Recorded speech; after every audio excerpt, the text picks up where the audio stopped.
नमस्कार, भारत टीवी में आप सभी का स्वागत है। मैं हूं कविता उपाध्याय। हम हैं बड़ा शिव मंदिर में, वेस्ट ज्योति नगर में हैं। हमारे साथ हैं श्रद्धेय श्री ब्रिज बिहारी दास जी गोवर्धन, ज्योतिष व संगीत में पारंगत हैं। श्री देवी भागवत, श्री राम कथा, श्री भागवत कथा में परम भास्कर हैं।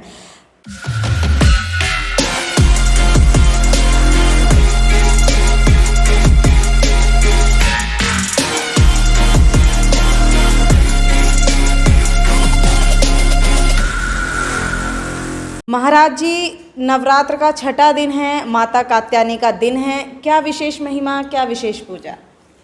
बोल सांचे दरबार की जय। माई मेरी सचियां जोतां वाली माता तेरी सदाई जय। प्रिय बंधुओं, महामाई के नवरात्रि का आज छठवां दिवस है। षष्ठी तिथि है, बार गुरुवार है, दोनों ही कल्याण करने वाले हैं। आज की जो तिथि है इसका बड़ा महात्म्य है, जिसमें कहा गया है कि जो प्रतिदिन तिथि, बार, नक्षत्र, योग और करण इन पांचों को श्रवण करता है, उसे घर बैठे ही गंगा स्नान का फल मिल जाता है। इसमें बताया है जैसे कि माता के 6 अंग हैं जिनमें षडंग पाठ बोला जाता है। तो जैसे माँ के 6 अंग हैं, ऐसे हमारे ज्योतिष शास्त्र के 5 अंग हैं। उनको घर बैठे ब्राह्मण के द्वारा श्रवण करने से गंगा स्नान का फल मिल जाता है, जिसमें कहा है तिथि बारम च नक्षत्रम योगम कर्णमेव च पंचांगम सुनयात नित्यम गंगा स्नानम फलम लभेत। क्या तिथि, क्या बार, नक्षत्र है, इसके केवल श्रवण मात्र से सभी तीर्थों का स्नान का जो फल है वो हमें मिल जाता है।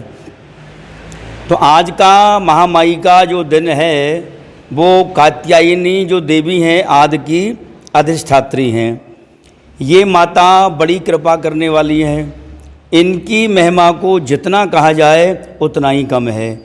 क्यों कि अगर हम कामना करके इनकी उपासना करें तो माँ कात्यायनी जो है हमें भगवान श्री हरि विष्णु से मिला सकती हैं, इसमें कोई संदेह नहीं है।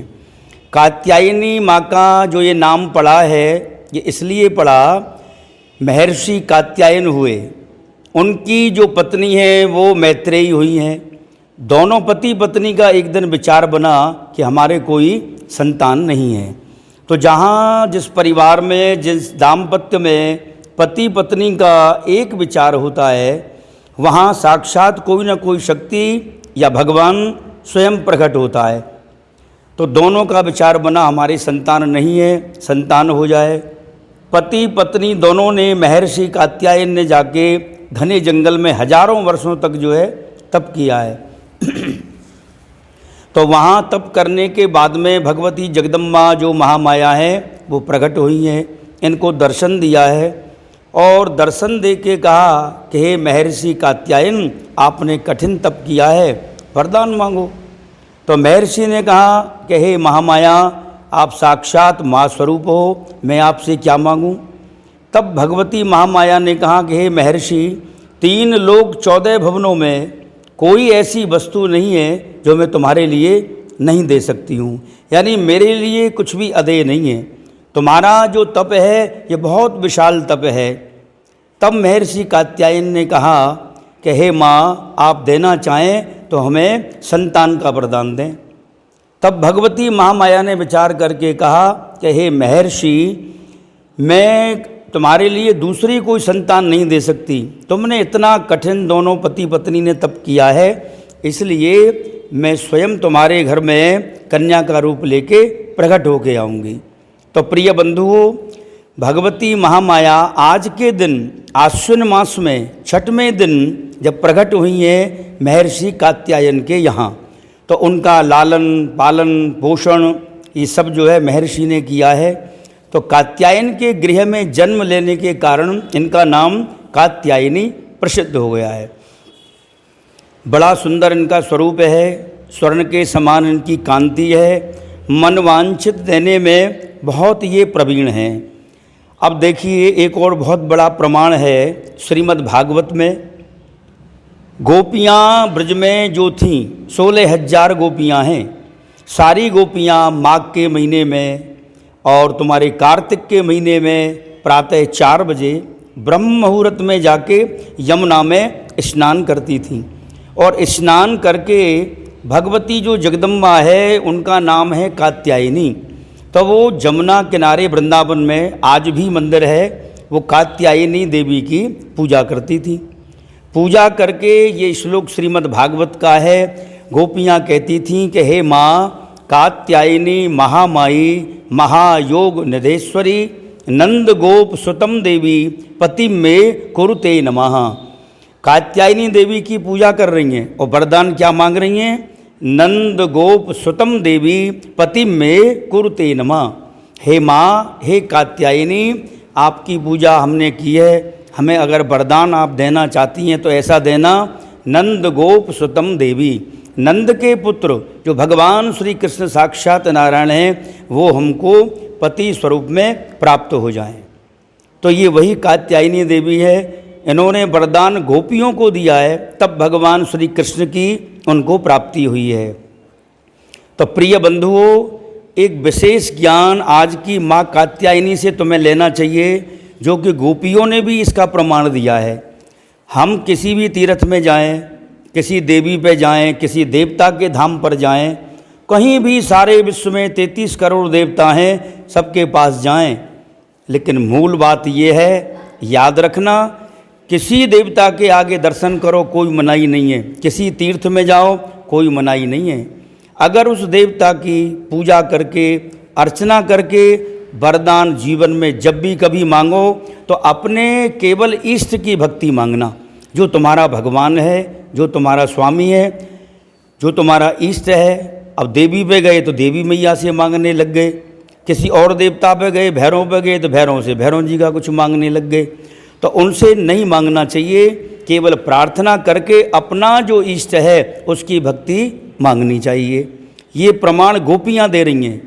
जब देवी की पूजा हो रही है तो कुछ और मांगना चाहिए था, लेकिन नहीं, अपने भगवान श्री कृष्ण को, नारायण को मांगा, हमें ये मिल जाए। तो भगवान की कृपा से सब कुछ सुलभ हो जाता है। तो गोपियों ने जैसे मांगा है, हम मांगने में भूल कर जाते हैं। और समझने वाली बात यह है कि हमारा इष्ट है कौन, हमारा भगवान है कौन। ऐसा जीवन नहीं होना चाहिए, गंगा गए तो गंगा दास, जमुना गए तो जमुना दास, ऐसा नहीं। हमारा भगवान है कौन, पहले तो अपने जीवन में गुरु का निश्चय करो कि हमारा गुरु कौन है। जब हमारा गुरु निश्चय हो जाएगा तो गुरु से जो गुरु मंत्र हमको मिला है, उस मंत्र के जो देवता हैं वो हमारे भगवान हैं। राम एक हैं, भगवती माँ एक है, लेकिन इनके नाम अनेक हैं। राम जी के नाम में आया है रघुपति राघव राजा राम, पतित पावन सीताराम। अब हमको पतित पावन की ज़रूरत है या सीताराम की ज़रूरत है या राजा राम की ज़रूरत है? राम एक है।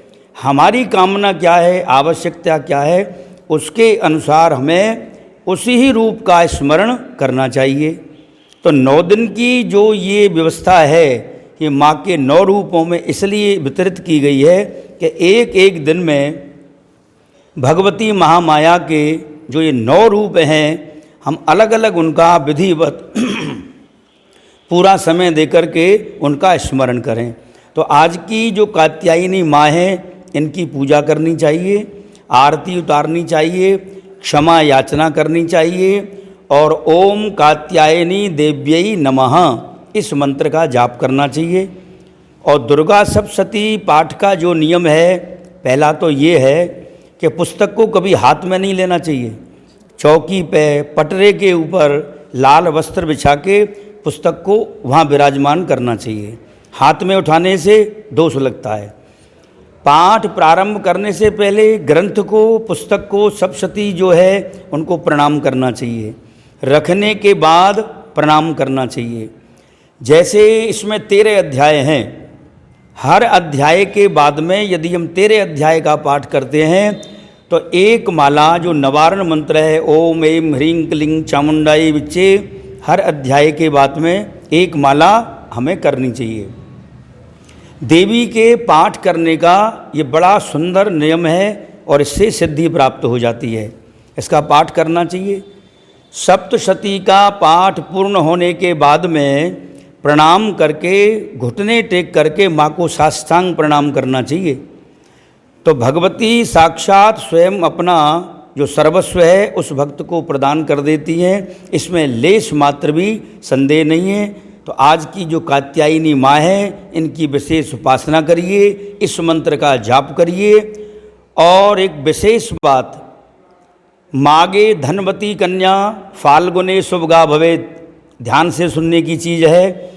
जिन परिवारों में माघ के महीने में कन्या का दान दिया जाता है, लेने वाला और देने वाला दोनों धनवान हो जाते हैं। मागे धनवती कन्या फाल्गुने शुभगा भवेत, फाल्गुन के महीने में कन्यादान करने से लेने वाला देने वाला दोनों सौभाग्यशाली हो जाते हैं। बैसाखे तथा ज्येष्ठे पत्न्युरत्यंत बल्लभा, बैसाख और जेठ के महीने में कन्या का दान करने से सारे परिवार में प्रेम होता है।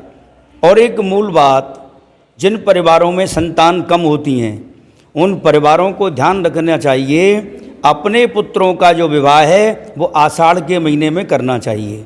ये स्पष्ट लिखा हुआ है ज्योतिष के शास्त्र में, आषाढ़े कुल वृद्धिम चौ, आषाढ़ के महीने में कन्यादान अगर हम लेके अपने गृह में वधू लाते हैं तो संतति यानी संतान की अधिक वृद्धि होती है। जहाँ पुत्र कम होते हैं या संतान कम होती है या वो जीवित कम रहते हैं, तो उन परिवारों में आषाढ़ के महीने में और वो भी शुक्ल पक्ष में विवाह करना चाहिए। तो वंश खूब बढ़ता है, फलता फूलता है और ऐसे बढ़ता है जैसे कि दूर्वा जो हमारी घास होती है वो बढ़ती है, एक तंतु लगा दो सारे में फैल जाएगी। ऐसे उस परिवार का वंश बढ़ता रहता है, इसमें कोई संदेह नहीं है। माँ कात्यायनी को प्रणाम करिए, इनके नाम का स्मरण करिए, जितना बने अधिक से अधिक जाप करिए। यही हमारा और आपका भाव है। माँ हम पर प्रसन्न हो और हमको वरदान दें।